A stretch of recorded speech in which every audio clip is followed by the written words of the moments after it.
Good morning, everyone. The meeting will be starting shortly. Could I just ask that everyone has their name and the company that they're from or the organisation they're from, please? I noticed that there's a Mr. or Miss Chris Dunderdale that hasn't put where they're from. Could you just change that, please?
Good morning, everyone. The meeting will start in a minute or so. Could I ask that you all turn your cameras on, please, but leave your microphones on mute? Thank you.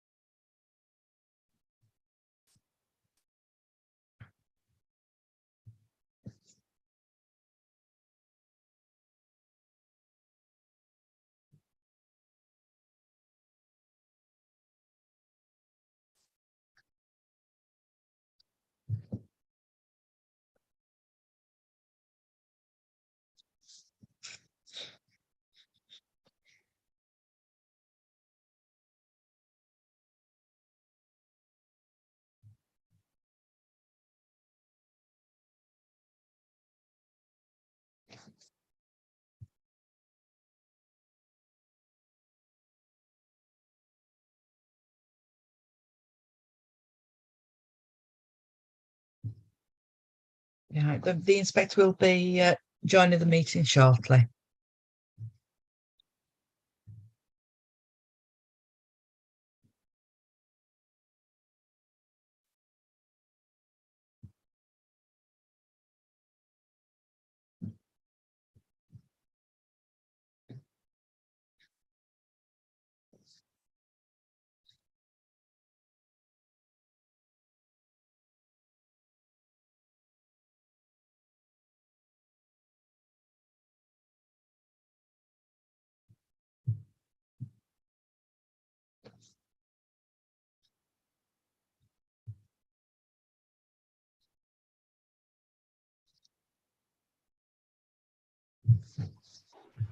Good morning. The time's 9:30 and the hearing is open for matter 6 on water management.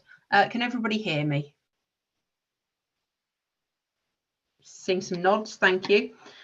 So this hearing forms part of the examination of the climate emergency review of the Lancaster District Strategic Policies and Land Allocation Development Plan document and the Development Management Development Plan document. My name is Ms. Joanna Gilbert and I'm the inspector appointed by the Secretary of State to conduct this examination and to report to the Council in due course. The hearing today will be a structured discussion which I shall lead based on the agenda previously distributed, and the purpose is to enable people in the virtual hearing to put forward their points of view and to help me to get the information I need. Before we start discussions today, I'd just like to deal with introductions first of all. So could I ask Mr. Brophy to introduce any officers who are on the council's team today? Good morning, Ms. Gilbert. Yes, we have with us this morning Diane Neville, Principal Planning Officer at Lancaster City Council, Fiona Clark, Planning Policy Officer at Lancaster City Council, and Susanna Dart, Climate Change Policy Officer at Lancaster City Council. We're also legally represented this morning by Paul Tucker, KC from King's Chambers, and we have 2 representatives from the lead local flood authority, flood risk officers Phil Wardley and Chris Dunderdale. Thank you. And in terms of participants, I think I've met you all before, but Mr. Dunderdale and Mr. Wardley haven't. So if you could perhaps just briefly introduce yourself. So the participant representing Story Homes, please, if you could introduce yourself. Thank you. Good morning, ma'am. Matthew Dorber from Bantwilmore, now Stantec, representing Story Homes. Thank you. And representing the Home Builders Federation. Good morning, ma'am. Mark Barrett from the Home Builders Federation. Thank you. And representing Taylor Wimpey. Good morning, ma'am. Paul Nellist from Astir Planning, representing Taylor. Thank you, Mr. Nellist. Good morning, all of you. So I'll just briefly go through how things work for the benefit of those who are new to the examination. So if you could just make sure all mobile phones are turned off or switched to silent, please. Each of the hearings is being recorded and live streaming is also taking place.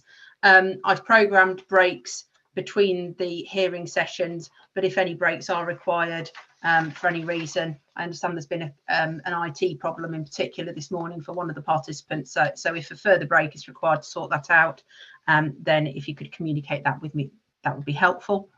All references during the hearings to the plans are to the single track changes versions of SD 01.1 and SD 02.1.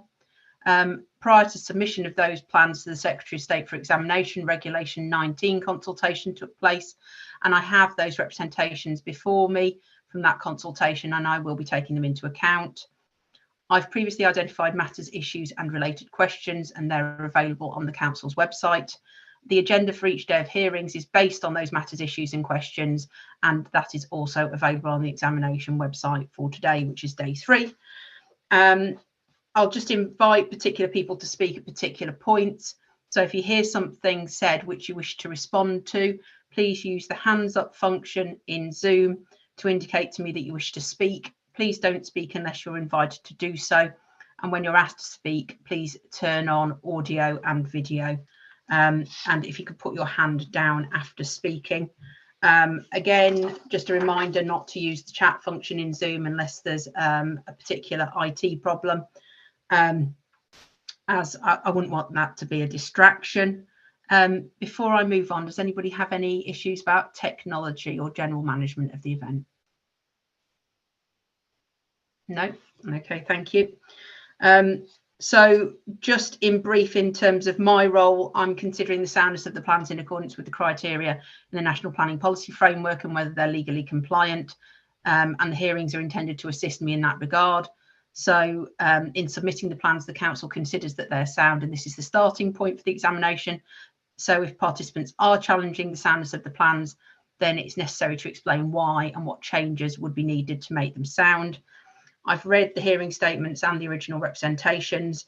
If you do wish to highlight a particular area of your representation or hearing statement, then please direct me to it, referring to the document, page number and paragraph if possible.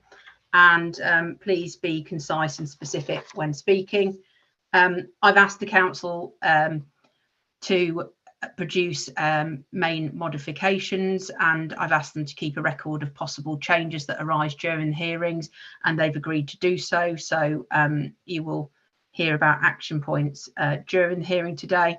We'll be having a mop-up session on Friday the 7th of October to go through matters arising from discussion, and this is a session with the Council and I, which anybody may observe, and any main modifications would be subject to future consultation. The examination remains open until my report's submitted to the Council, and no further representations or evidence will be accepted after the hearing sessions are finished unless I specifically request otherwise. And at the end of the hearing sessions, I will indicate the likely timescales of the next phases of the examination. Does anybody have any questions at this stage about procedural matters? No? Okay, thank you. So if we move on to dealing with matter 6, which is water management, and the issue that I've identified is, are the policies on water management justified, effective and consistent with national policy? And if we can turn to policy DM33, which is in the Part 2 Development Management Policies plan, and that is an existing policy which is proposed for amendment in a number of respects. It has a large number of criteria which are either new or have been added to. And I asked a number of questions, questions 6.1 to 6.3 in my matters, issues and questions. So I'd just like to ask, starting with the first paragraph of policy DM33. So this starts with proposals will be required to minimise. The flood risk vulnerability classification in the planning practice guidance at Annex 3 is clear that amenity, open space, nature conservation and biodiversity, outdoor sports and recreation, and essential facilities such as changing rooms fall within the category of water compatible development. Could the Council please explain their rationale why policy DM33 should exceed the parameters of the planning practice guidance in that respect. And if I can ask Mr. Brophy to introduce the relevant officer. Thank you. Yes, Mrs. Clark will be helping us this morning with matters related to flood risk. Thank you. It's acknowledged that the annex does include them with water compatible. However, it's considered that there are some essential facilities that need to be of high quality, free from water, mud and contaminates to support the health and well-being of communities. In particular, some elements are recreation space and some garden areas. The policy seeks to ensure a sequential approach to both site selection and the rearrangement within the sites to ensure that the best use is made of the lowest risk of flooding. The way that the policy is worded, it looks at minimising the risk of flooding. So it doesn't necessarily mean that in all cases, all elements of the play and recreation space should be outside those areas. It's just a case of arranging them to the best, the most appropriate ways within a site. I think it's one of those issues that we would probably best leave you to take away and consider, and if you feel that amendments are necessary, we can deal with those. So, for example, you might be working on the basis with the text as it's currently drafted that, say you had a recreational space for a new development where part of it was within a higher flood risk area.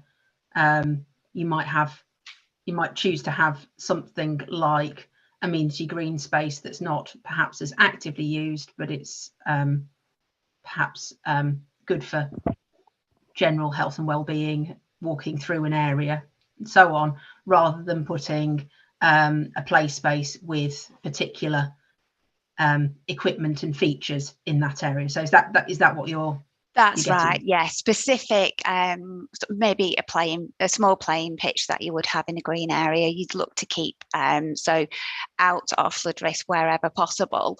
So it's not then damaged by contaminants and muddy all the time, the same with the play area, but where you've got those more general amenity spaces, as you say, yes, they're sequentially, you would expect those to be in the higher areas of flood risk to make sure that the site works as a whole. Mm-hmm. Any comments from any of the participants on that? Mr. Parent. Thank you. Appreciate where the council are coming from with regard to that, but I think in terms of the flexibility that is intended within Annex 3 in terms of the water compatible area, it is about maximising the most effective use of land in terms of development and ensuring that actually you're putting the development where there's the lowest risk in terms of the vulnerability classifications. I think what Mrs. Clark is saying is, I can understand where she's coming from, but surely that's guidance within SPD rather than within policy? Because I think setting out in policy will inevitably lead to decision makers coming forward and actually requiring gardens and play and recreation to be put outside of those. And I think it would be best to remove those from the policy and actually set out what the council's ambitions are in terms of guidance, in terms of how to guide development in terms of bringing forward those areas in terms of play and recreation and gardens. I think sensible in guidance, but not necessary within policy, Mark. Thank you. Mr. Dauber. Thank you, ma'am. I appreciate the clarification from Mrs. Clark in terms of it being sort of some elements of recreational green space rather than all. I think if the council was going to keep these changes, potentially some more clarification over what those essential bits of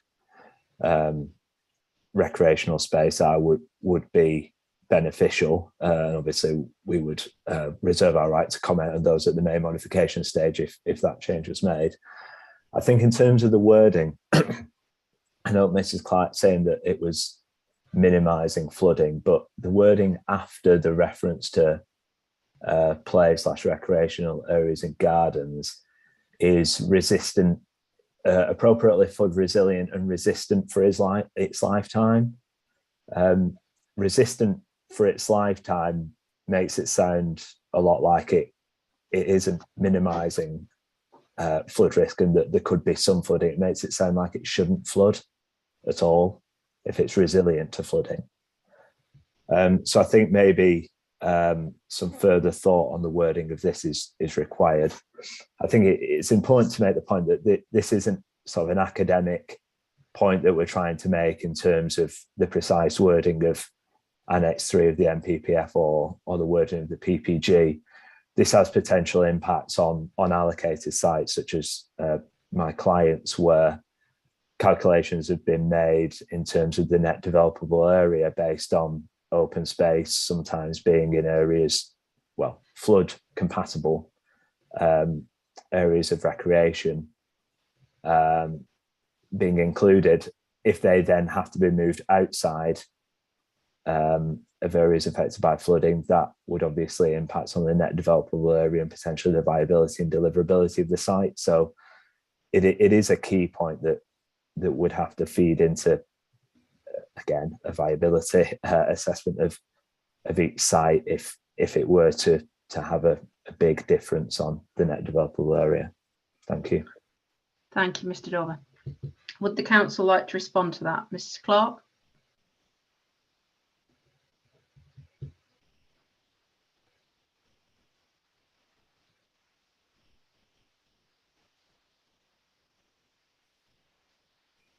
Just one point in respect of bullet point B in DM 33. The reference to resilience more means balancing the uses to ensure that it can be easily rectified if there is damage during a flood event. So it doesn't necessarily mean that it would not be subject to any risk at all. In terms of whether the changes are amended, I think we'd leave that to you for something for you to consider and direct if necessary. Okay, I'll take that one away then. Thank you. Anything further on that point before we move on? Mr. Dorber. Thank you, ma'am. Just a point of clarification, really. My issue wasn't necessarily with the word resilient, it was the word resistant, which would sort of give the impression that it wouldn't be subject to flooding. So yeah, that just a point of clarification, really. Thank you. Did Mrs. Clark want to come back on that at all? No, there's no need. Okay, thank you. So paragraph 2 of the policy, which starts new development will need to satisfy, and criteria Roman numeral 1 and Roman numeral 10 refer to supplementary planning documents. So what's the situation there with those supplementary planning documents? Have they been published? Are they subject to public consultation at the moment? Where are things, Mrs. Clark? They have been published and they've been subject to pre-regulation 12 consultation. We're taking those comments into account with revisions, but we can go no further with them until we have your responses and your report. So we can take into account the discussions that arise from these hearings and points that you consider need to be changed within the policies. And would it be helpful in any way to have those SPDs, the consultation versions, within the examination library? Just thinking back to a discussion yesterday about SPDs on electric vehicle charging. Sure, we can put them in the library. They are available on the website and have been through that consultation. But yes, we can pop them into the library. Yeah, thank you. Just to explain to anyone that's not familiar with the process, it's not generally the role of inspectors to go hunting for information and look at other areas on the council's website other than the examination library, which is why I'm asking for those documents, just to understand how they interact and what the council's expectations will be really. Anything further on SPDs before we move on? Mr. Behrend. Thank you, Mark. It's just a small point in relation to the sentence that it starts that you must be where necessary in accordance with national planning policy and any other relevant guidance, including the SPD. So it's just really, because it's SPD and setting out guidance, plan doesn't need to be in accordance. They should take account of, I think would be a more appropriate wording, rather than be in accordance with. Obviously should accord with the requirements of national planning policy, but not necessarily in terms of guidance. So it's just a small change to reflect the status of SPD and the difference between SPD and MPPF. Thank you, Mark. Thank you. Mrs. Clark? That seems a reasonable amendment. Okay, if you could amend that in that respect, that would be helpful. Thank you.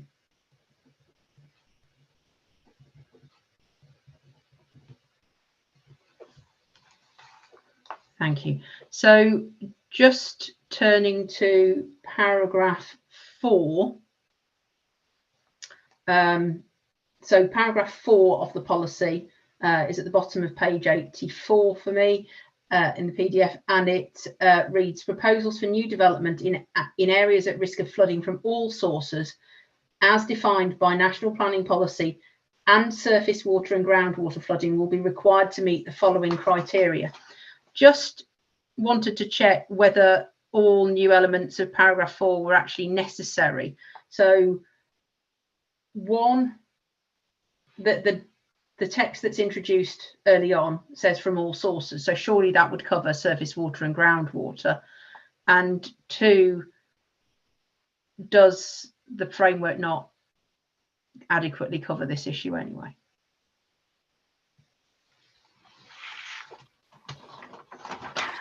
There are some amendments suggested by ASTEA planning, particularly in reference to the word all throughout a number of the bullet points.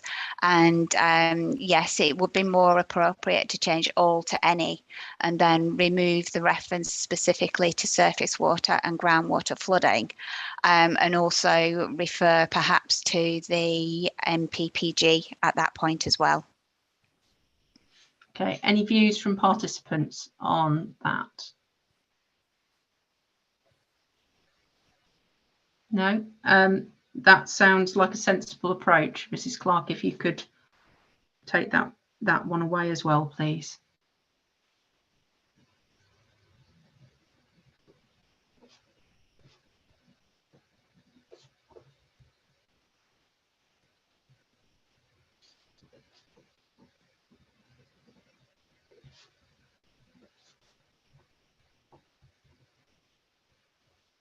Just making notes. Okay, and anything further on paragraph 4 before we move on? No, not seeing any hands up. Okay, so then moving over the page to criterion 3, which is a multi-part criterion. Now that deals at paragraphs F and G, with F is where the site is at risk of flooding from other sources of flooding or at residual risk, and G is where development is subject to a change of use to a higher vulnerability classification, which may be subject to other sources of flooding. Are these two sub-criteria necessary, Mrs. Clark?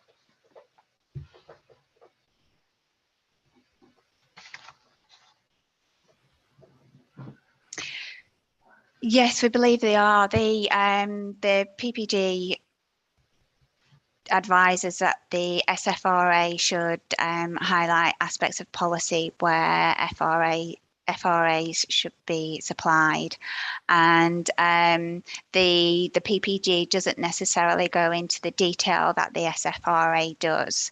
Now, ASTEA planning have made some suggestions in terms of amendments to F and G, and it is probably reasonable to change other sources into any, and then as defined by national policy or guidance. Similar amendments to G and refer to the vulnerability classifications. If that is done, bullet point IV would no longer be necessary because it's all encompassed within the point 3. Thank you. Any views from participants on that? No. Okay. So you're suggesting amending F to read where the site is at risk of flooding from any sources of flooding or at residual risk, and then would you make reference to? Yes, where the site is at risk of flooding from any source of flooding as defined by the national planning policy or guidance or at residual risk.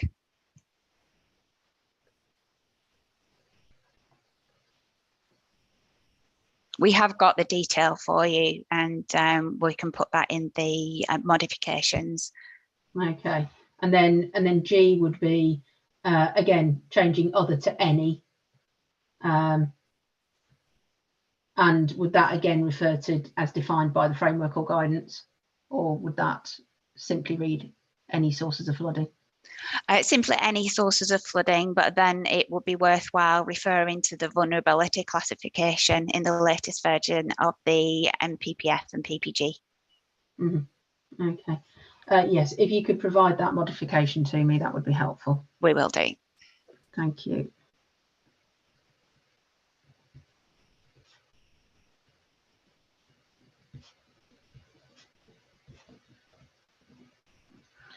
Okay, anything further on F and G before we move on?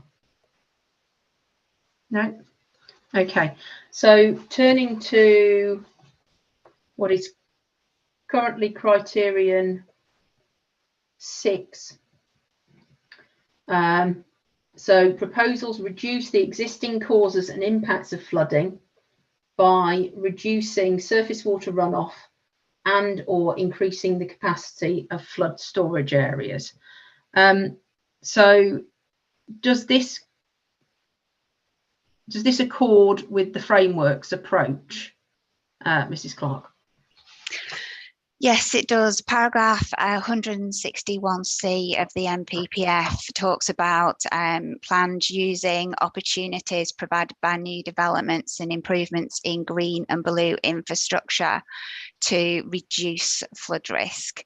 The updated PPG includes several references throughout it to development reducing the causes of flood risk, not only for the site itself, but beyond. Specifically, I have mentioned some in the hearing statement, but there's also paragraph 37 and paragraph 9 there as well. I apologise. The additions to the hearing statement were very last minute given the timing of the PPG. The PPG includes much more in terms of using development and opportunities to reducing flood risk, and also it increases the emphasis on the use of multifunctional SUDs with that wide range of benefits, climate change and other opportunities and benefits as well. So the hearing statement briefly picks up on those, but that there is considerably more in the revised PPG. Thank you. Anything from any participants on that point? Mr. Dauber. Thank you, ma'am. Hopefully it's a relatively minor change that we're seeking. I know the paragraph, I think it's paragraph 4 that we referred to earlier, it's will be required to, and then it goes into the list. And then, so it's will be required to meet the following criteria: proposals reduce the existing causes and impacts of flooding, etc. I note the paragraph that Mrs. Clark refers to, paragraph 161C, that's using opportunities provided by. So I guess what we would suggest is having where there is opportunity to, proposals reduce the existing causes. to make it align with that particular paragraph of the NPPF. So there may be occasions where there are no opportunities to do that. Thank you. Thank you. Mrs. Clark, any views on Mr. Dorber's suggested amendment of where there are opportunities to the beginning of that criterion? That would seem reasonable and in accordance with the NPPF. It may also then be appropriate to include a little bit more in one of the paragraphs about what sort of opportunities and when they may arise. As you know, thinking about it again, we're probably better just including that within the SPD. Okay. Anything further on that from participants?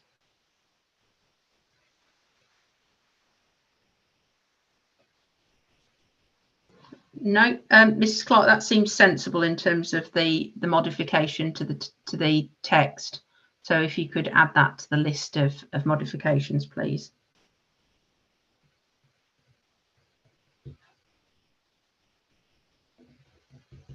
Okay, and then turning to criterion 9. So this reads, sites must be drained on a separate system with foul water draining to the public sewer or packaged treatment plant where a public sewer is not available, and surface water draining in accordance with the sustainable drainage hierarchy in policy DM34. So could you just take me through what would occur in circumstances where developments can't meet that requirement, please?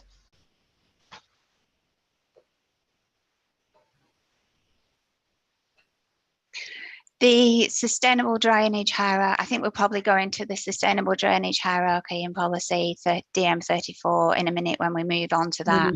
That does include, it's a hierarchy rather than a very specific means of dealing with drainage.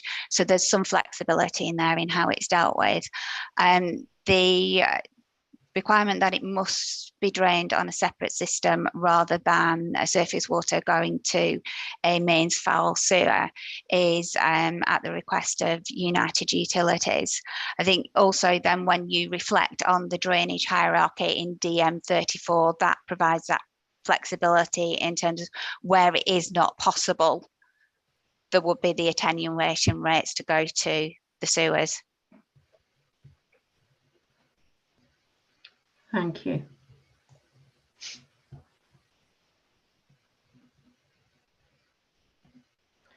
Any comments on that element of policy DM33 from the other participants?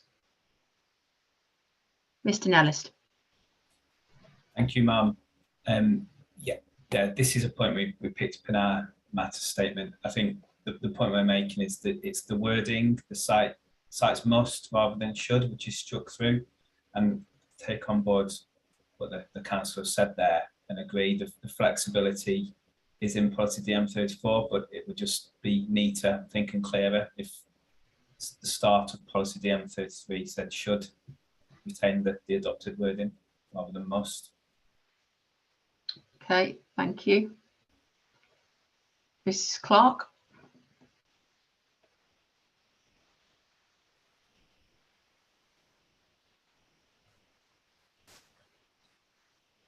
Got no real issues with changing that back to should. Okay. So that would read, sites should be drained on a separate system with foul water draining to the public sewer or packaged treatment plant where a public sewer is not available, and surface water draining in accordance with the sustainable drainage hierarchy in policy DM34. Okay. Yes, if you could make that modification, please.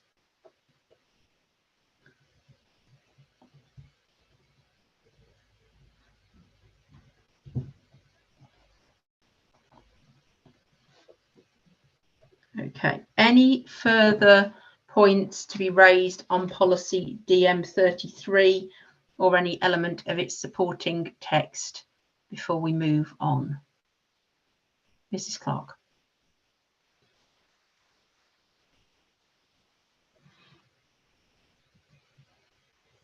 I'm sorry, Mrs. Clark, you're on mute.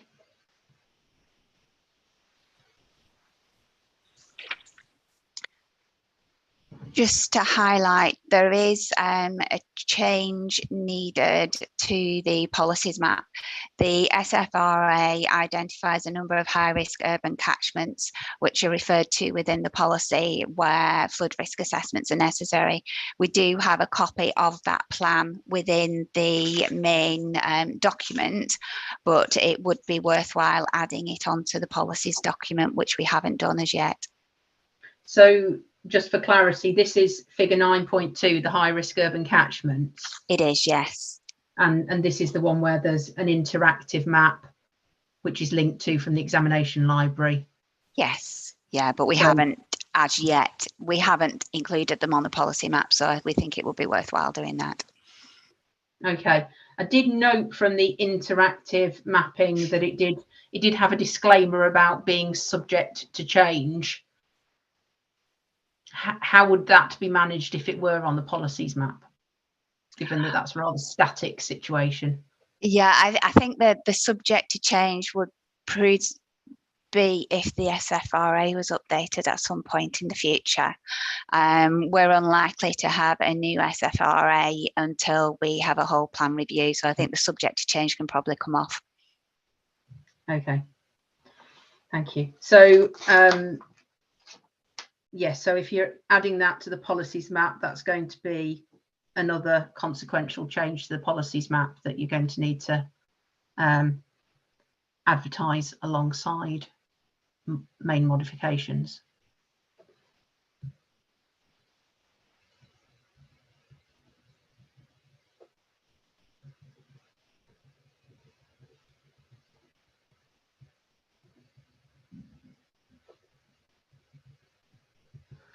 Thank you for clarifying that. Anything else before we move on to DM34?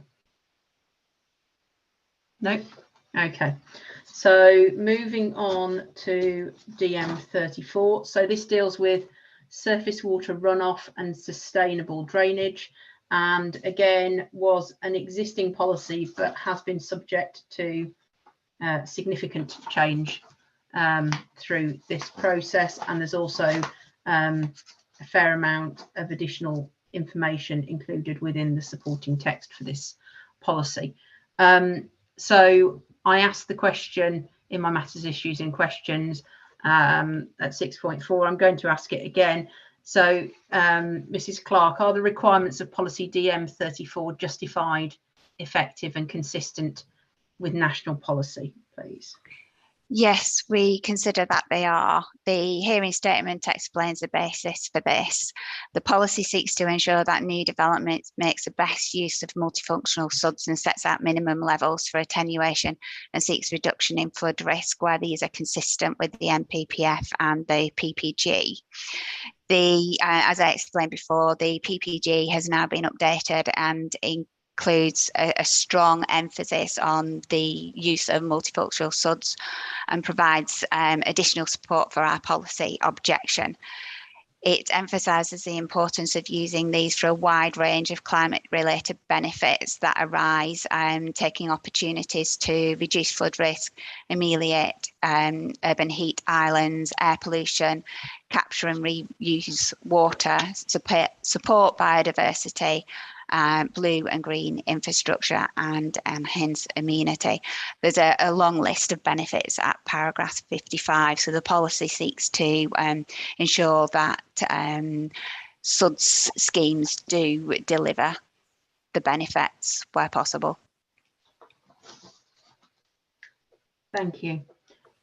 Anything that any participants want to raise? So I think it was Mr. Berendt first and then Mr. Dorber.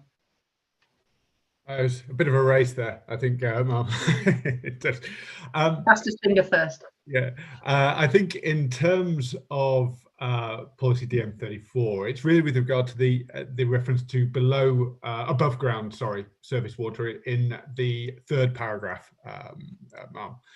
I think recognise that the PPG does make reference to the use of multifunctional SUDs, but it doesn't. It does actually say in paragraph. If I can just get the reference as 7059, and it is part 6, is that there will be there is flexibility for deciding whether actually there isn't necessary to go or it isn't able to go do an above ground and actually provide all the benefits of a multifunctional SUD. I think paragraph 6 for major development, if a multifunctional sustainable drainage systems are not being provided, what evidence is there that such techniques are not possible? So there is flexibility within there. So whilst I appreciate that there are benefits to the above ground in terms of biodiversity and those elements, I disagree with the need for provision of above ground for that to be the sole emphasis, and actually suggest that actually below ground SUDs aren't possible, shouldn't be used. I think there are circumstances where they should be used. I think there are circumstances where that would be necessary to maximise the use of the developable area of a site. So I think there are potential opportunities that shouldn't be dismissed in the way the council have, I think, within the policy, and there should be revisions to say that in the appropriate circumstances and where necessary, below ground SUDs should be allowed and should be used. Thank you, ma'am. Thank you, Mr. Dorber. Thank you, ma'am. Mr. Behrant and his quick draw has somewhat stolen my thunder, but a couple of additional points. So paragraph 3, we have no issue with the points raised by Mrs. Clark. We agree with the use of the drainage hierarchy in principle, and the benefits that come with that often come with multifunctional above ground SUDs. So no issue with the principle. I think the issue that we've got is that paragraph 3 only refers to above ground sustainable drainage features. That seems to contradict the drainage hierarchy, which does make exception, as Mr. Behrant has pointed out. There are exceptions pointed out within national guidance and policy. We would seek, therefore, either that paragraph and list is deleted, and then reference and guidance is provided within the flooding SPD that we talked about earlier in terms of what specifically the council would be after in terms of above ground SUDs, or if paragraph 3 were to be amended to something along the lines of where above ground sustainable urban drainage features are being used, these should be designed to incorporate the following. So it just makes clear that there are other alternatives if required, but if you were to be using the above ground surface water drainage, then these are the criteria that you'd be looking to meet, and that would add clarity for developers, and I think just clean up the policy a little bit. Thank you. Thank you. Mr. Nellist.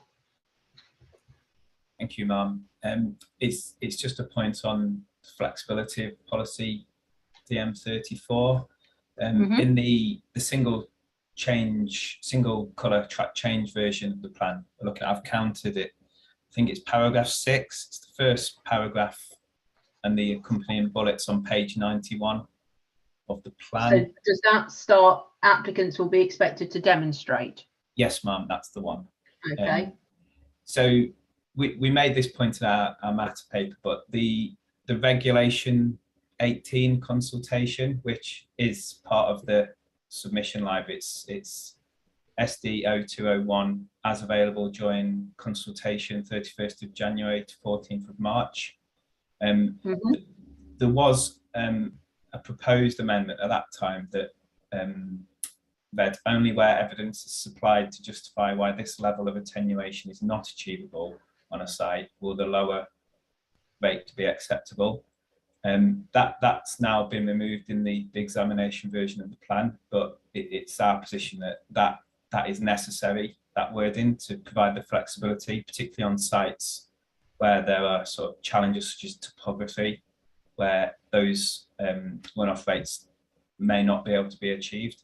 So yeah, we think that wording should be reincorporated into the policy to provide flexibility. Okay, thank you. Mrs. Clark. In terms of the relationship with above and below ground SUDs, part 4 of the drainage hierarchy does refer to the use of storage tanks and seals water features within that hierarchy. So there is the flexibility there.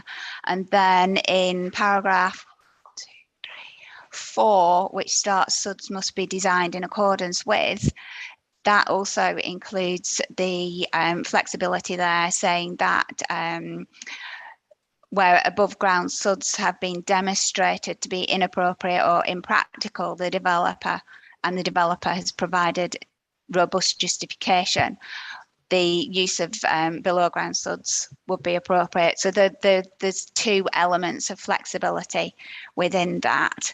In terms of the runoff rates, I'll, if I could ask our colleague Phil Wadley at the LFA to address that aspect for you, I'd be grateful. Mr. Wadley. Yeah, thank you. So the policy DM34 sets out the minimum requirements. So development is required to meet the following runoff rates. And that refers a reference to the DEFRA technical standards for sustainable drainage systems, which are used nationally as generally as the minimum requirements for SUDs. The reason that's a minimum requirement is that if that sets out the rate that surface water should be discharged from the site, the rate and the volume, in line with the current greenfield situation. If that standard is exceeded, you're going to be putting more water off the site, so you're inherently going to be increasing flood risk somewhere else, which is why we think that's important to have in there as a minimum standard. Hopefully that clarifies that point. Thank you. Anything further from any of the participants on what they've just heard?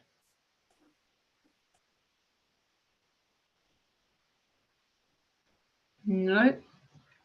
Okay.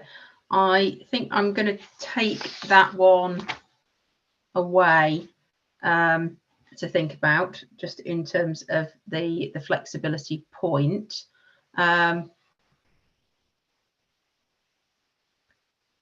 Anything further on policy DM34 or on any of its supporting text from any of the participants?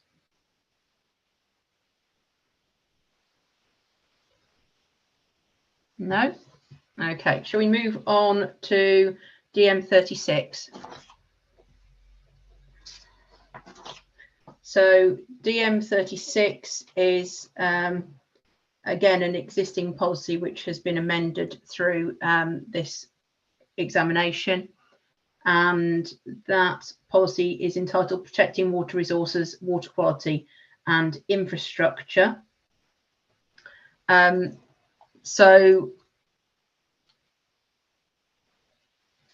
I asked a number of questions in my matters issues in questions. I think the council's statement referred to a main modification on groundwater source protection zones. Could the council just take me through that, please?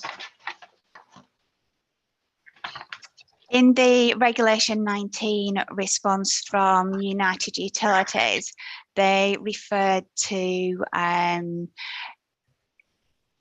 the specifically referring within the policy to protection of groundwater source protection zones, which are identified by the Environment Agency. Now, we consider that the wording of the policy does incorporate the protection of all necessary groundwater sources and from contaminants. So we don't actually think it is necessary to do that. However, if you were to decide that we should specifically refer to the groundwater source protection zones as requested by United Utilities, we could do so. So not wishing to put words in your mouth, but in terms of how you consider it protects those groundwater protection zones, I assume you're referring to bullet point 1, which deals with not having a detrimental impact on groundwater quantity and quality. Yes, that's right. Then further to that, there's also a reference to protect and improve the quality of rivers, groundwater, and the standard of any bathing waters, and that's in the 5th bullet point. So if I've understood it correctly. That's right. Okay, thank you. Is there anything further from any of the participants on policy DM36? No? Okay. Well, I shall think on United Utilities point and come back to you in due course if I think a modification is required in that respect. So that now concludes the questions that I have for matter 6. Is there anything else from any of the participants before we move on?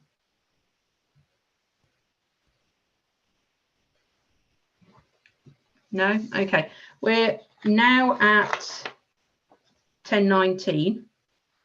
Just wanted to ask the council, we've obviously got session 2 programmed at 11:30 for green and blue infrastructure, which is matter 7.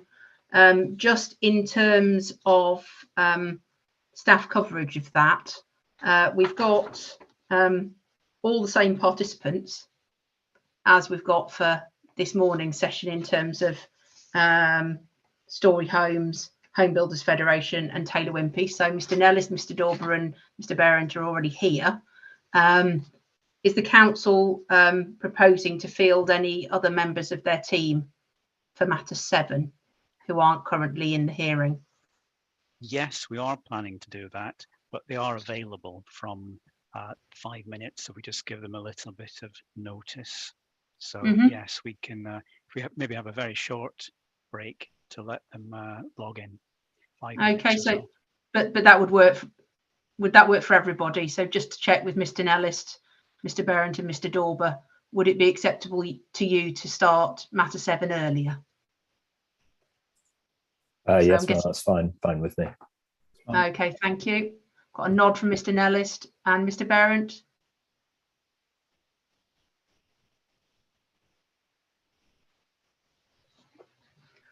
Yes, that's fine. Sorry. Okay, that's great. Thank you very much. Okay, so if the time's now 10:20, would 10:30 be okay, Mr Brophy? Yes, that would be great. Okay, so thank you very much for all your input on matter 6, and that concludes my questions on matter 6. The hearing is adjourned until 10:30 when we'll deal with matter 7. Thank you. Thank you very much. See you all in 10 minutes.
Good morning, everybody. Can I ask that you turn your cameras on?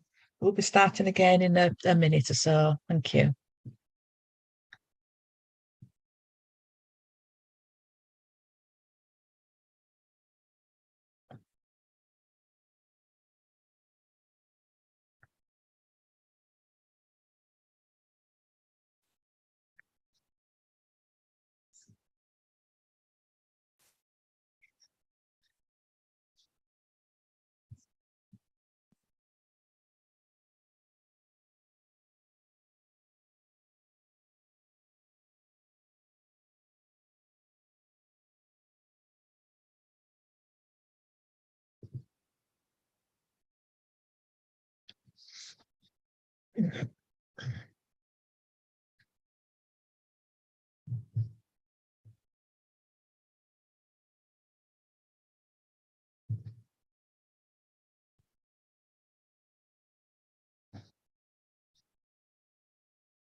Right, we will be starting again in a minute or so. If you could just make sure you've got your cameras on, please, but your microphone's on mute. The inspector will be joining us shortly.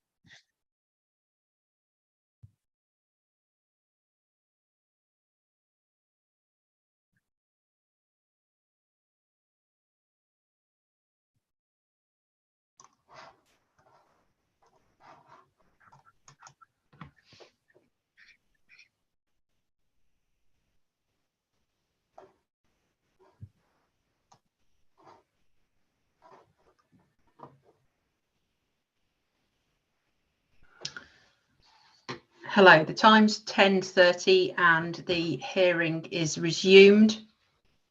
So this is dealing with matter 7, which is green and blue infrastructure. Mr. Brophy, would you just like to introduce the council officers who will be participating in the matter 7 session, please? Yes, thank you. We have a number of officers who will be contributing to the discussion if required at various points. Mrs. Neville will be introducing matters initially, and she is supported by a number of colleagues. We have Paul Hatch, who's a principal planning officer, Rebecca Richards, planning officer, and Claire Powell, our GIS officer. Thank you. Okay, so just in terms of procedure, I think everybody is familiar with that by now.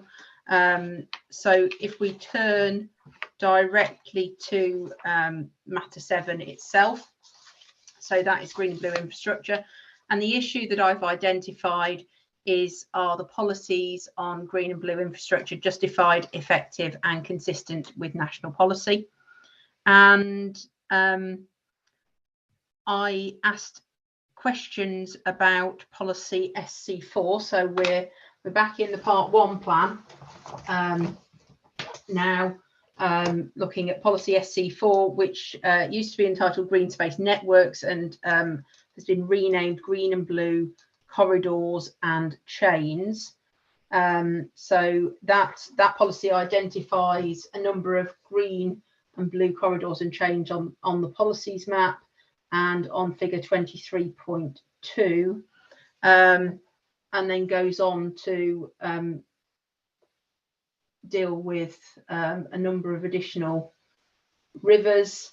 It also adds additional text to the end of the policy, and then there's new supporting text as well. So just first of all, could the council just for my benefit explain the difference between a green and blue corridor and a green and blue chain, please?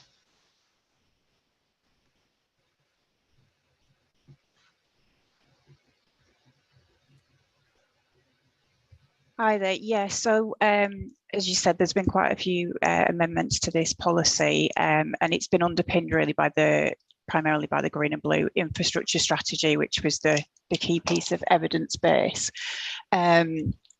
it was in there that we identified the green and blue corridors and chains.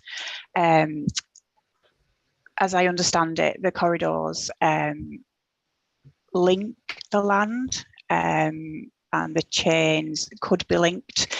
I may have to get back to you on that one. The officer who dealt with that isn't actually available, but that's my understanding, that the corridors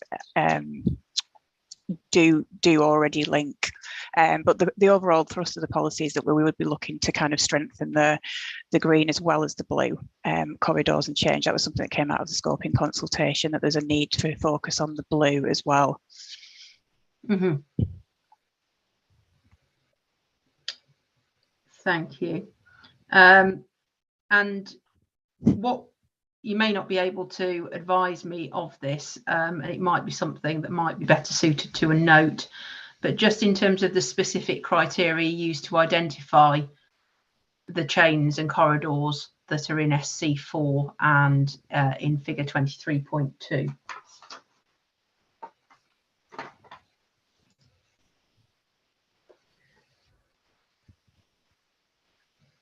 Again, yes, ma'am, it might be better if we come back to you on that. The as I said, it's primarily the information's all come from the evidence base in the green and blue infrastructure strategy, but I could definitely pull out the relevant sections of that and provide that to you. Thank you. If you could, that would be helpful.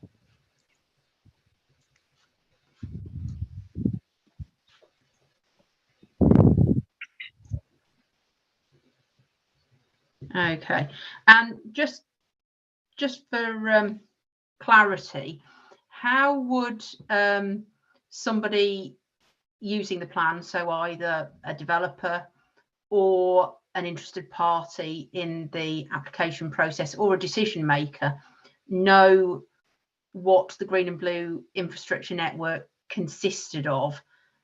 So would they refer to interactive mapping? Would it be the policies map? How would that process work? Sorry, I stopped my video there rather than unmuted, sorry. Yeah, primarily it would be the interactive map that accompanies well, originally the green and blue infrastructure strategy, but that now kind of forms the updates to the policy SC4. It's a map which will be kind of kept up to date. It's a living map because obviously the green and blue networks aren't static, so we will be looking to kind of update that regularly, and that's, as you say, interactive map available on the website, so any applicant or decision taker would be able to access that when looking at making a decision or okay, application. and thank you. And so that's something that if nothing else would be updated via the monitoring process that we discussed on Tuesday. So that would, you've got a baseline with the green and blue infrastructure strategy and you're building on that. Absolutely correct. Yes, yes. Fine, thank you. Just in terms of, it may become clearer to me when I get the note on the chains, but in terms of figure 23.2, would the council say that it was clear and unambiguous in its purpose? So is it clear what the difference is between a chain and a corridor in figure 23.2? I think we kind of admit the figure 23.2 particularly is not the clearest, and I think we were, if you were in agreement, looking to add some text between effectively between paragraph 6 and paragraph 7, whether it be paragraph 6A, I'm not sure, but just to clarify that the green and blue corridors and chains that are identified in SC4 are displayed on the green and blue infrastructure strategy interactive map as well. Just as we, it is a little difficult to see at that scale on figure 23.2. So we will be looking to add that. And in the interactive mapping itself, the corridors on the chains are are identified on there. If I could just pass you over quickly to my colleague Claire Powell, who's a GIS officer. She's been looking at the interactive map and may be able to explain more about the different layers and potentially even show you by screen sharing if that was seen as appropriate. Okay, thank you. Yeah, so with the GBI interactive map, so all the different sort of layers within that interactive map can be sort of turned on and turned off.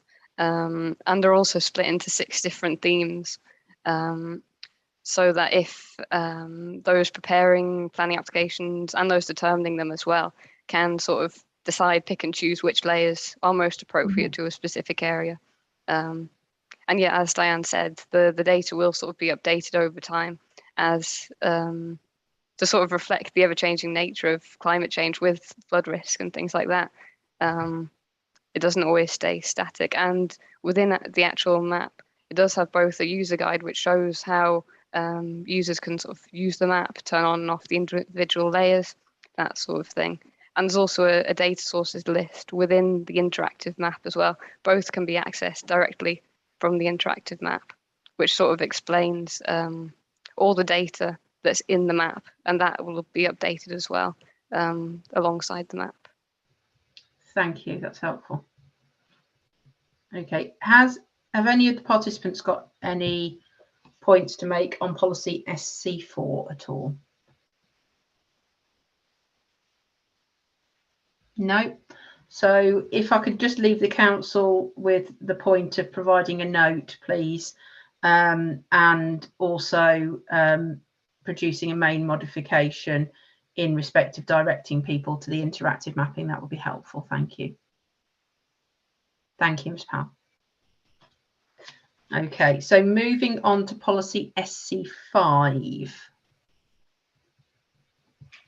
So policy SC5 is recreation opportunity areas, and it's an existing policy where there is a single change at the bottom of the policy to refer to opportunity areas being in accordance with requirements set out in policy DM43. And that is the green and blue infrastructure policy. And then it introduces a further paragraph with some bullet points regarding areas where additional value can be added. So just a point that has come up before, but is it necessary in this instance in SC5 to cross-refer to DM43? Right. I'll ask Paul Hatch to provide a response. Thanks, Mom.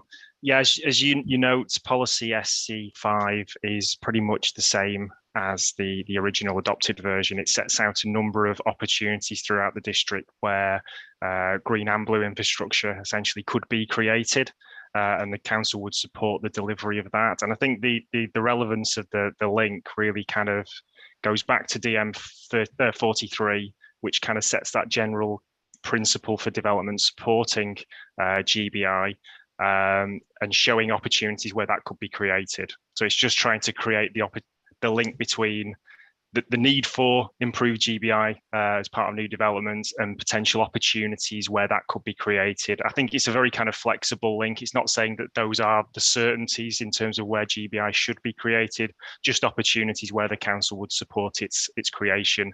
Again, from the local planning authority's perspective, we don't see it as unnecessary duplication, merely a kind of a signposting between two interlinked policies. Thank you.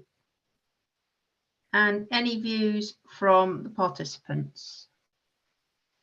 No? Okay, well, I will move on to policy SP8, which is also in the part 1 plan. And so policy SP8 deals with protecting the natural environment. It's an existing policy which has been amended. There's more amendments in the earlier part of the policy than the latter, and then there are a number of changes also being proposed to the supporting text. So Can I just ask the council, first of all, whether policy SP8 is justified and consistent with national policy? Yeah, we do consider it to be justified and consistent with national policy. It is a strategic policy, so it sets out the council's overall strategy to protect the natural environment and how this partial review is seeking to recognise and protect the value and the importance of features of natural environment, which, as you'll know, is in accordance with paragraph 17 of the framework. Also, as you'll be aware, paragraph 20 of the framework discusses how strategic policies should make sufficient provision in terms of the enhancement and conservation of the natural environment, and also measures to address climate change adaptation and mitigation. And the main change of the policy has just been to include reference to the district's green and blue infrastructure network, which is in conformity with paragraph 175 of the framework, which states that planners should take a strategic approach to maintaining and enhancing networks of habitats and green infrastructure. You'll have seen the council's response to question 7.5 in the MIQs, and that also discusses the importance that we felt in planning for nature. In light of the new Environment Act, we will amend the references to the Environment Bill to the Environment Act throughout, and we also considered alternative approaches in our topic papers. So topic paper TP02 in the evidence library. So we do consider that it's both justified and consistent with national policy.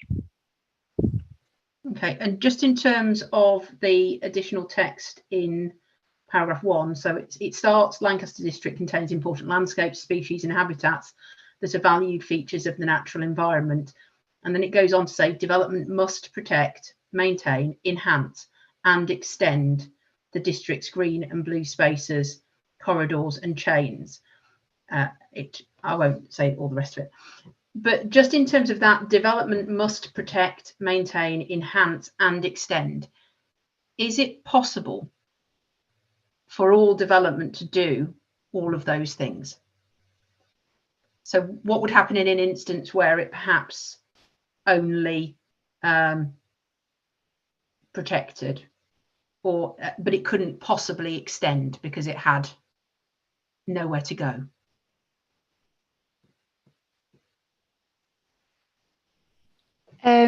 Yes, I mean, I think our starting point is that green and blue infrastructure consideration should be a primary consideration right at the design stage. So there's potentially always a way to include some green or blue enhancements or ensuring that the network is protected. If you considered that maybe the word must could be changed to, I don't know, development. I'm not sure, maybe something, think of potential of the wording there, but I think where we're coming from with that is that it's you know, if you think about this at the design stage of a scheme, there's probably always something that can be achieved, whether even that be a green roof or, you know, incorporation of water butts or those kind of small elements, but it's still doing something and adding to that overall climate change emergency approach. Okay, thank you, Mrs. Neville. I'm just going to go to Mr. Nellist and Mr. Dauber, and then I'll come back to Mr. Tucker. Thank you. Mr. Nellist.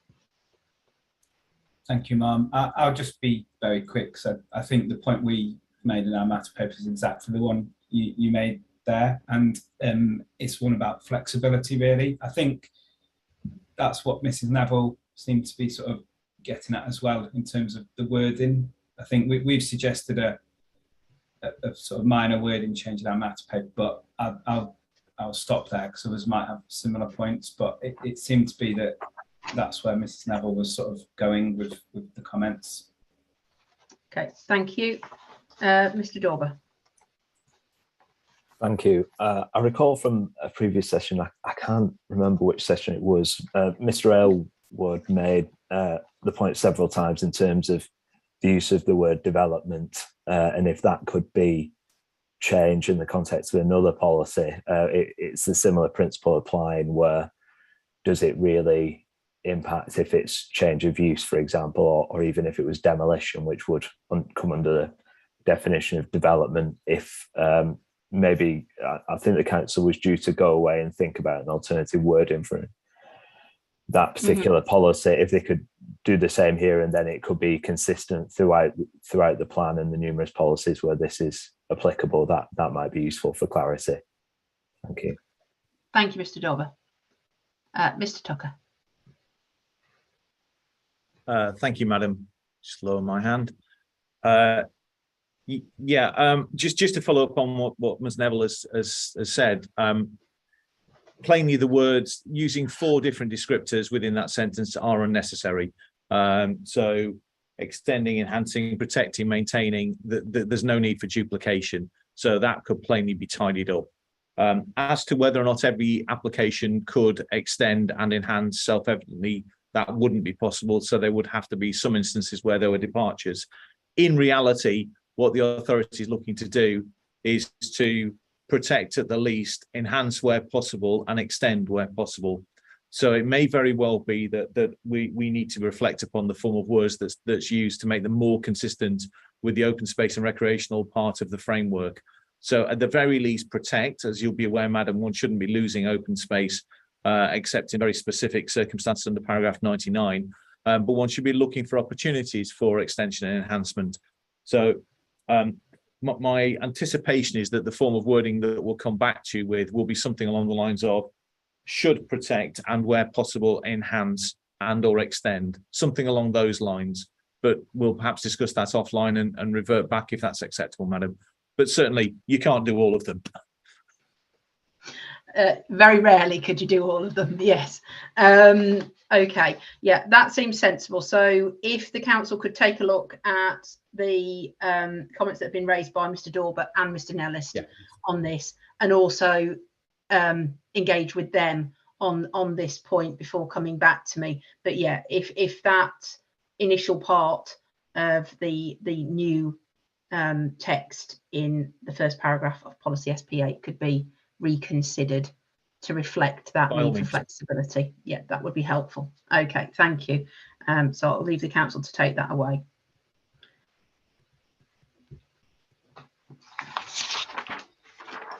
Okay, and the council's already made reference to the Environment Act change that it's going to make as well. Was there anything further from participants on policy SP8? Mr. Dauber. Thank you. Within our hearing statement, we've raised several matters in terms of viability. Again, I won't go into those in detail now. They're ones for my colleagues at Cushman and Wakefield to pick up tomorrow in detail. Thank you. Thank you, Mr. Dauber. Okay, so unless there is anything further on SP8, if we move on to DM27. Okay, so policy DM27 is part of the development management development plan document. It deals with open space, sports and recreational facilities, and it was an existing policy in the adopted plan, which has been amended in a number of places. And there's also additions to the supporting text there. So just in terms of, I asked a number of questions in the MIQs, just in terms of Appendix D and the change in dwelling thresholds for on and off-site provision of open space and financial contributions. Could the council just take me through the evidential basis for this, please? Thanks, ma'am. I'll take this one. Within the adopted local plan of 2020, we ran an evidence base which was slightly not aligned to the most current evidence. So we had a new open space study and playing pitch strategy completed in 2018, 2019, which was post-submission. of the local plan. So what this is trying to do in terms of the amendment is trying to bring evidence up to date using the most up-to-date evidence we have. So that looks at typologies, deficiencies, and it also looks at standards and thresholds. So what we're essentially trying to do here is make sure that we're using the most up-to-date evidence when we're looking at making requests for open space provision.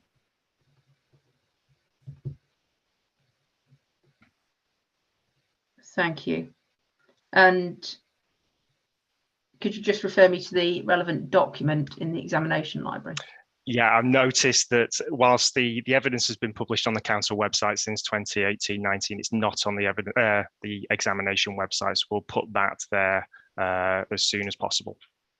Okay, and could you just remind me of the name of that document, please? So they're both prepared by consultants Knight, Kavanagh and Page, KKP, and the titles are Open Space Study for Lancaster District and Playing Pitch Assessment and Outdoor Sports Strategy for Lancaster District.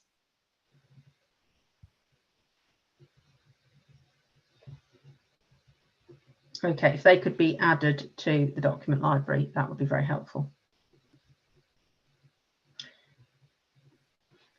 And just in terms of outdoor sports facilities, what would happen in terms of thresholds for those, Mr. Hatch?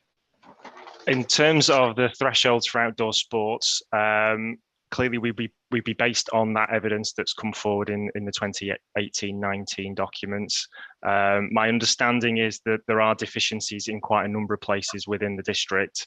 So obviously, as any applications came forward, we'd be trying to meet those deficiencies where possible. That could be through the delivery of on-site provision where it can be made. Otherwise, we'd be seeking financial contributions in lieu of that. And obviously, it would be assessed on a case-by-case basis. And I think policy DM27 provides the framework to have that flexibility in terms of what is delivered on site and off site and what those financial contributions will be. Appendix D provides the starting point for that, but I think as we've discussed at previous examinations, there are viability considerations that need to be taken into account on a case-by-case basis. So it provides the starting point in terms of providing that outdoor sports provision, but it might not be the end point. Thank you. Anything from Mr. Dorber? Thank you, ma'am. I appreciate Mr. Hatch's explanation in terms of the KKP report. We were sort of struggling to find that, so I noted within the council's hearing statement that was obviously the dates are slightly confusing given that the KKP report was dated prior to the adoption, so one makes the assumption that that was the evidence-based informing the original plan. So thank you for that. I think in terms of, Mr. Hatch also referred to the potential viability implications in terms of additional open space and contributions. I note that within the viability assessment that's being produced, that there is no consideration of the viability implications of DM27. So again, one to pick up tomorrow. Yeah, and I appreciate the fact that this will now be added to the IP library, so I'll peruse that at my leisure, and if we've got any further comments, we can make those at main mod stage if required. Thank you. Thank you. Anything further on DM27?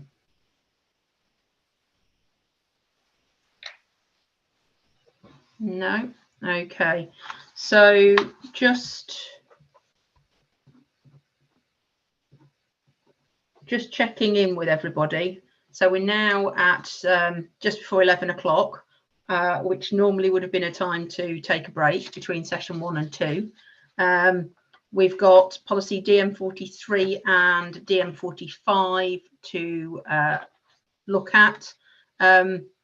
Is everybody fine without a further break, or is there a desire for a break? Just put your hand up if you do feel that there's a need for a break. Okay, thank you. That would be beneficial. I'm sure quite a number of us will be spending time checking viability ready for tomorrow. Okay. So moving on to policy DM43. So this policy has already been cross-referred to in the Part 1 plan. This is policy DM43, green and blue infrastructure. And again, this was an existing policy which is proposed to have a number of changes made to it, and then further relatively extensive changes to supporting text. So can I just ask the council the question first of all in terms of DM43? So is DM43 effective and consistent with national policy? Thank you. Yes, we do believe that it is. The revisions to the policy are just seeking to strengthen the role that green and blue infrastructure can play in how we mitigate and adapt to climate change in the district, which is obviously an approach that's accords with paragraph the framework. The approach taken in policy DM43 is underpinned by robust evidence, mainly the GBI, the Green and Blue Infrastructure Strategy, which, as you'll be aware, it's been subject to extensive consultation and stakeholder engagement throughout. We've held workshops which has increased the profile of the Green and Blue Infrastructure Strategy and subsequent changes that we propose to make to the plan. And we also did a specific storyboard on the website and a web page and video just to help explain more about the approach and the aims. And this just allowed more emerging opportunities to be identified as well as key aspirations for green and blue infrastructure in Lancaster. So we definitely do consider DM43 to be both effective and consistent with national policy. Thank you. Any of the participants want to come in at that point? No. Okay. So just I asked the question 7.12 in my matters, issues and questions, and that was about, will all development proposals be expected to integrate green and blue infrastructure and forge linkages with the wider network? So I think this again picks up on the point that we've just discussed, really, in terms of, so policy DM43, losing my voice, sorry, says at 1, 2, 3, 4, paragraph 4, development proposals, and it did used to say should, but now says must seek to integrate green and blue infrastructure spaces and corridors and chains on site and forge linkages with the existing wider green and blue infrastructure network.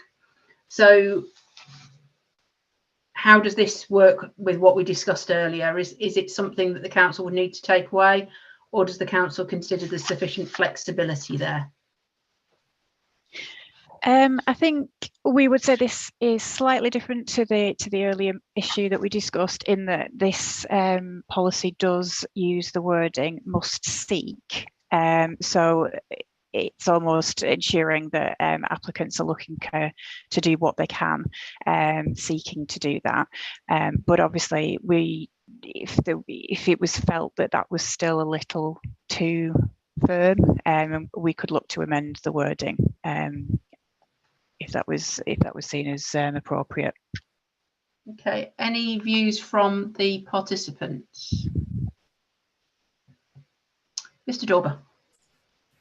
Thank you. I think just in terms of the use of the word development, I guess if the council were to adopt a consistent approach throughout all the policies, having gone away and thought about it, it would potentially make sense to use that here. But as Ms. Neville said, it's must seek here, so it is slightly different to the previous point I think it was Mr. Nellis made in terms of moving a must to a should. So it is a slightly different point. Thank you. Mm-hmm. Mrs. Neville? I think we're in agreement on that one, and I think we've said as well that we'd look at that word development previously as well. Yeah. Okay. So if you could also add in this one as one to look at in terms of what development would mean in this instance.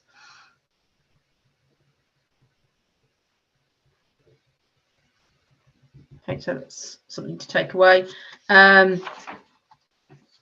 Anything more from any of the participants on DM43 or its supporting text before we move on? No. Okay. So if we can move on to policy DM45. So this is protection of trees, hedgerows and woodland. And this was an existing policy which has been amended, and some elements of the supporting text have also been amended. So I asked one question about this in my matters, issues and questions, but I just had a few more matters of detail that I wanted to go into. And so the policy as drafted refers to hedgerows. And at the second paragraph, the council will also protect ancient veteran trees, ancient woodland and important hedgerows. So could I just ask how an important hedgerow is defined, please?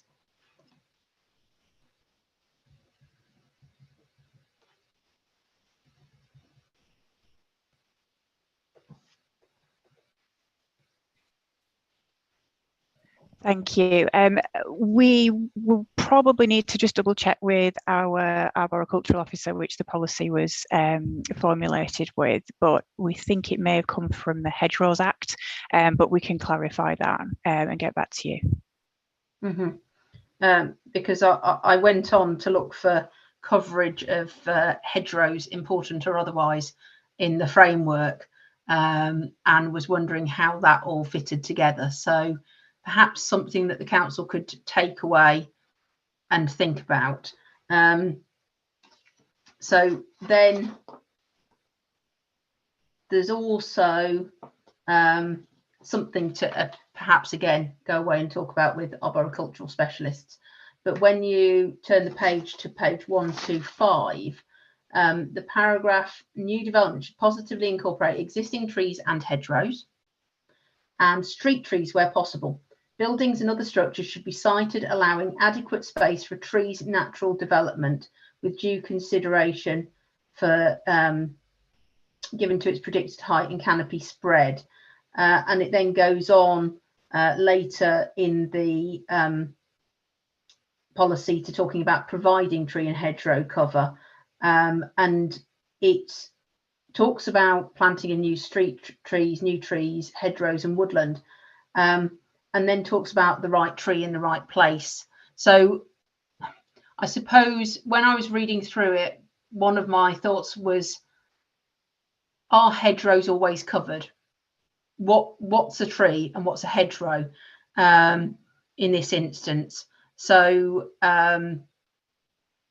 really, I think it's just for the council to go away and think about what the overall coverage is of the policy. I'm not saying there's a right or a wrong thing here, but just a bit of a thought process about how you move through the policy if you're doing different things. Yeah, we can do that, ma'am, definitely. Okay.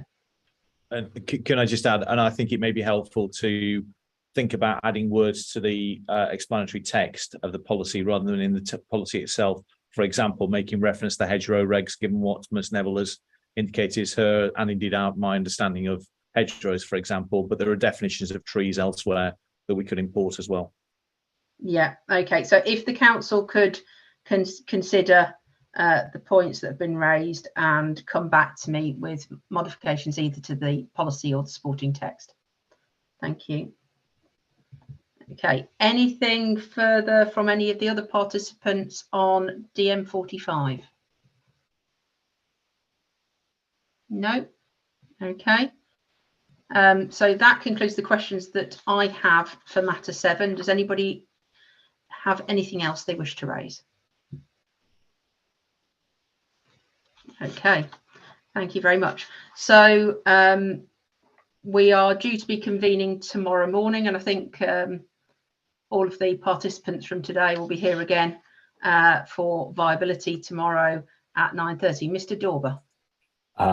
Given how much I've referenced viability throughout the previous days, I won't actually be available because I have a childcare clash. But Cushman and Wakefield will be here representing the Cumbria house builders. So I'm sure they'll make the points that I would have made. Thank you. Well, thank you, Mr. Dorber, and I appreciate your input and everybody else's input so far this week. So, okay, in terms of tomorrow, we'll be convening at 9:30 for matter 8 on viability, and the hearing is now adjourned. So thank you very much, everybody, for your input. Thank you. Thank you, ma'am. Bye-bye.